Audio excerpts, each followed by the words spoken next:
English and continental. We got our money's worth there and about 3 cups of tea. And we're just waiting for Dad to leave Foxes, and we're off to Wolverstone, which is, I think we can see it. I think we can see the next marina. It's ridiculous. So we're not even going to put sails up. But we've also been playing all morning in the park, which has been wonderful.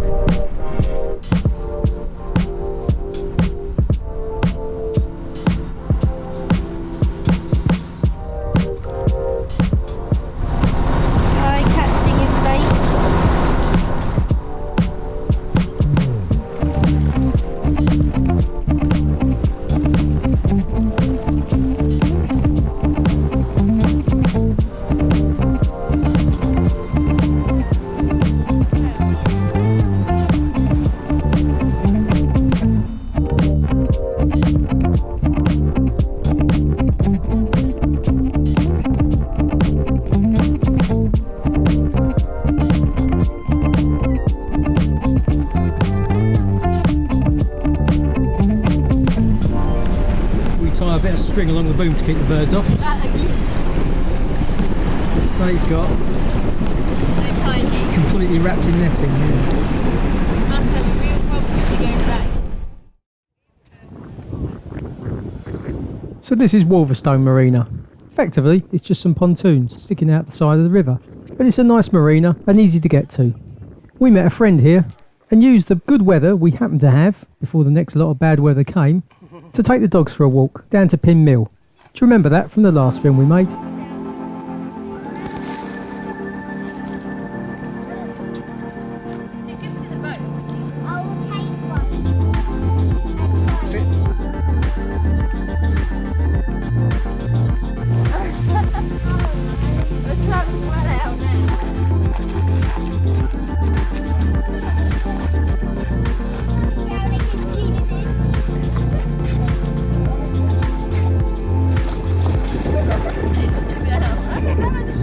There's a little bit of going back in time when you walk into Pin Mill, but as I said, most people come here for the Button Oyster pub.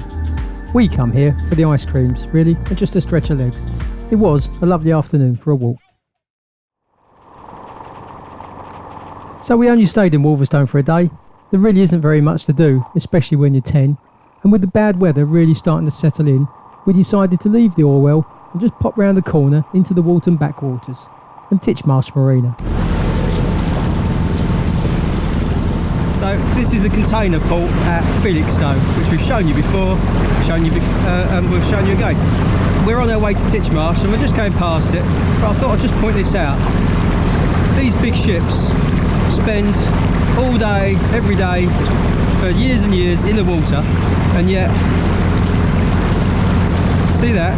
Oh, there's no green scummy line around that, is it? I mean, okay, it's not pristine, but whatever anti-fouling they use doesn't come from International Paints in a 2.5 gallon tin for 100 quid.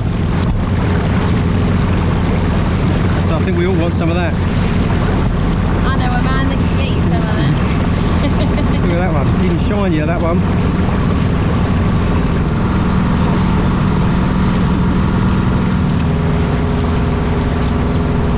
Don't know what those ships are on the horizon, but they're going very fast. Whoa, look at that.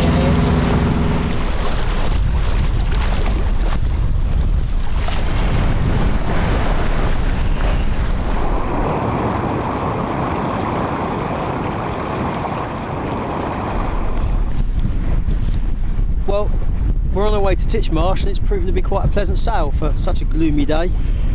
We motored out of the Orwell because we were pushing the incoming tide, but that meant once we got round the corner we took that same tide to push us into the backwaters because we're going to Titchmarsh. We had like 6 to 8 knots of wind most of the way, just a gentle sail. It's quite pleasant. The trouble is, I'm not sure if it's going to come out,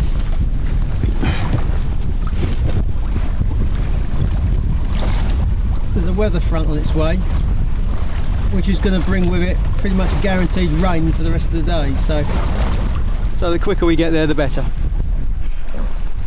But anyway, we've got to navigate up this narrow little creek now. It all looks quite daunting, wiggling through the mud and around these points to get right down here to the marina in amongst the mud.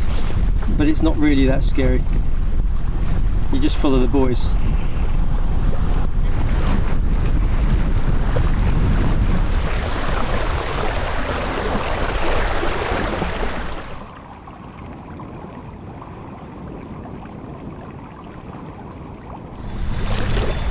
Out of all these buoys, not sure what it signifies, but the number 8 looks like a traffic cone, albeit yellow.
So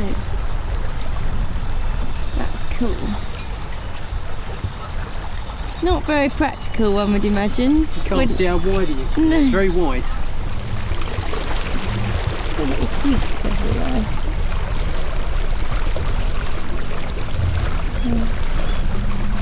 Today really did demonstrate that you shouldn't just look at a weather forecast and base your day's sailing on that. If you'd looked at the forecast for today, you really wouldn't have bothered. And if it wasn't for the fact that we needed to get to Titchmarsh before the really bad weather set in, we wouldn't have bothered either. But actually, this was a really nice sail, scooting in over the mud, through the creeks, past the boats, just really good fun.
It's pouring with rain and we're cycling to the swimming pool.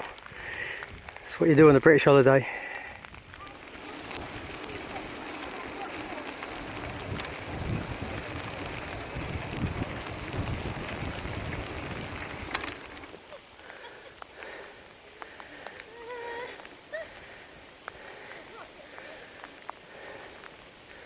That's a steep hill.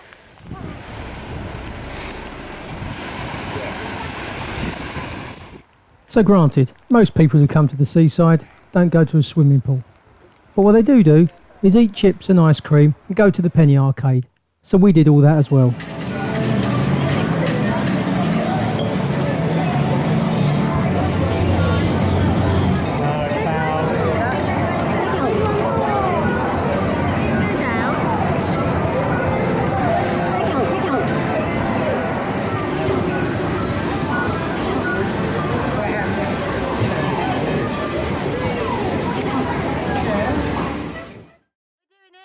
Of course, all you boat owners out there will know that there's always a to-do list. And one of the things on our to-do list was to fix a leak that was in our head.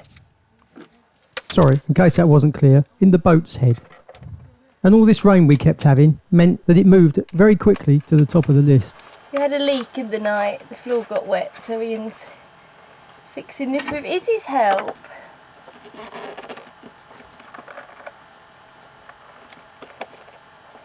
No, look, that's it, then take it off and tighten it again.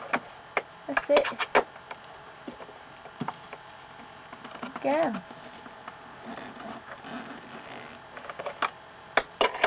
Careful you don't rip this. I'm trying not to. Yeah! That's really tight. Well done. Now we'll just...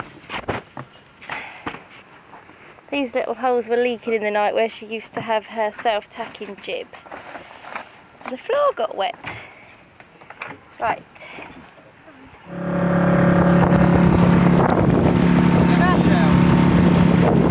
Well, the rain isn't easing up, but we wanted to go exploring. So we thought, sod it, we're going to go exploring anyway. Izzy, however, doesn't have our adventurous attitude, and she's laying in her bed watching a film with the dog. We've got our phone, she's got her phone, and she's kind of shut in the boat, so I think she's okay. I don't like leaving her, but she would come with us. I can't imagine why not. Who wouldn't want to do this?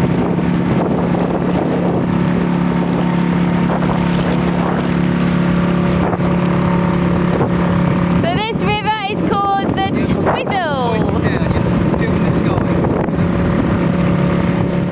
So this wind and rain did settle in for a few days, and you start getting desperate for means of entertainment when there's 3 of you and a dog trapped on a 29-foot boat. But we made the best of it and had a good time nevertheless. But next week you'll see that with the forecast brightening up for a while and then getting worse, we decided to quit while we were ahead and head for home. There you go, that's what Ian and I